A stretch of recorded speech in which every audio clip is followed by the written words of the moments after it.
कच्चे तेल के प्रोडक्शन में कमी के बाद भारत और सऊदी अरब के बीच तनाव कम होने का नाम नहीं ले रहा है। मोदी सरकार ने अब पब्लिक सेक्टर की पेट्रोलियम कंपनियों से प्रोडक्शन बढ़ाने के लिए कहा है। साथ ही वेस्ट एशियन देशों से कच्चे तेल की खरीद के करार को लेकर भी तगड़े निर्देश दिए हैं। तेल उत्पादकों के अलायंस को तोड़ने और कीमतों की शर्तों को अनुकूल करने के लिए भारत सरकार ने इंडियन ऑयल कॉरपोरेशन और हिंदुस्तान पेट्रोलियम कॉरपोरेशन से बातचीत की है। सरकार ने कंपनियों से वेस्ट एशिया के बाहर से कच्चे तेल की सप्लाई पाने का प्रयास करने और सामूहिक रूप से अधिक अनुकूल शर्तों के लिए कहा है।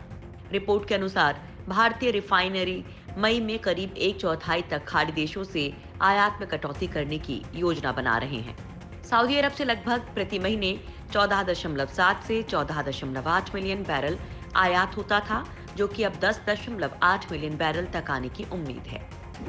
भारत के आग्रह को किया नजरअंदाज। भारत जरूरत के 85% कच्चे तेल के लिए दूसरे देशों पर निर्भर है।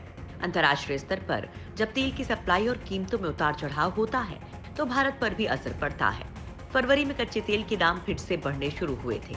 उस समय भारत ने सऊदी अरब से प्रोडक्शन कंट्रोल पर कुछ राहत देने के लिए कहा था, लेकिन उसने भारत के आग्रह को नजरअंदाज कर दिया। उसी के बाद भारत अपनी सप्लाई के विविधीकरण का प्रयास कर रहा है।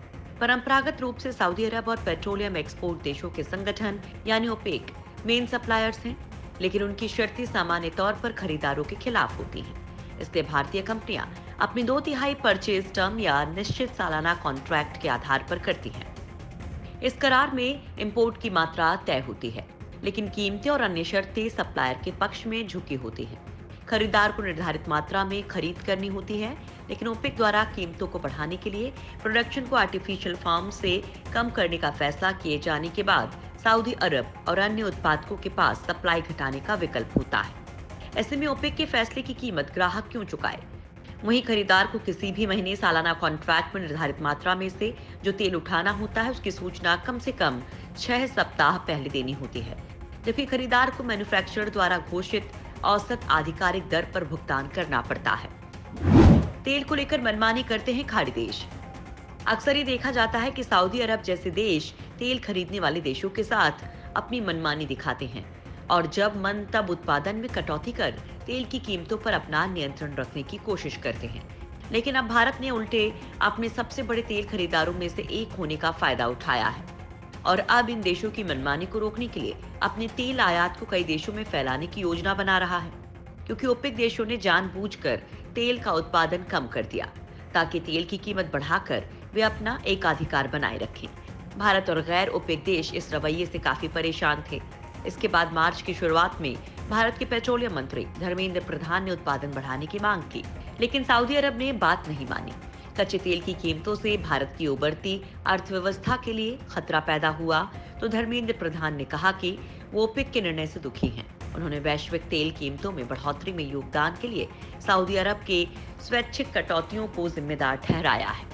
प्रधान के अनुरोध पर नमक छिड़कते हुए सऊदी ऊर्जा मंत्री प्रिंस अब्दुल अजीज बिन सलमान ने उल्टे भारत को पिछले साल खरीदे गए सस्ते तेल से भरे रणनीतिक भंडारों के इस्तेमाल का ही सुझाव दे डाला। लिहाजा अब भारत सऊदी अरब के उसी रवैये के जवाब देने की कोशिश में जुटा हुआ है। सऊदी अरब की गाल पर भारत का तमाचा। फरवरी में भारतीय कुल आयात में पश्चिमी एशिया का हिस्सा 22 महीने के सबसे निचले स्तर पर पहुंच गया है। फरवरी में अमेरिका इराक के बाद भारत के लिए दूसरा सबसे बड़ा आपूर्तिकर्ता बन गया है, तो वहीं हमेशा नंबर 1 सप्लायर रहा सऊदी अरब अब चौथे नंबर पर पहुंच गया है। इंटरनेशनल एनर्जी एजेंसी ने भारत की तेल खपत को दोगुना होने का अनुमान लगाया है। इसने भारत के तेल आयात बिल को 2019 के स्तर से लगभग ट्रिपल यानी 2040 तक $250 बिलियन से अधिक बताया है। लिहाजा भारत ने इसी मौके का फायदा उठाकर अपने तेल आयात अमेरिका, अफ्रीका, रूस और अन्य जगहों तक विस्तारित करने पर काम कर रहा है। अगर भारत सफल होता है तो अन्य देशों के लिए एक उदाहरण स्थापित करेगा, यानी खरीदार जैसा अपने लिए एक अधिक किफायती विकल्प देखेगा। तेल उसी की कीमत उसी के अनुसार तय होगी। इससे सऊदी अरब जैसे बड़े उत्पादकों का भू राजनीतिक और व्यापार मार्गों पर प्रभाव समाप्त भी हो सकता है।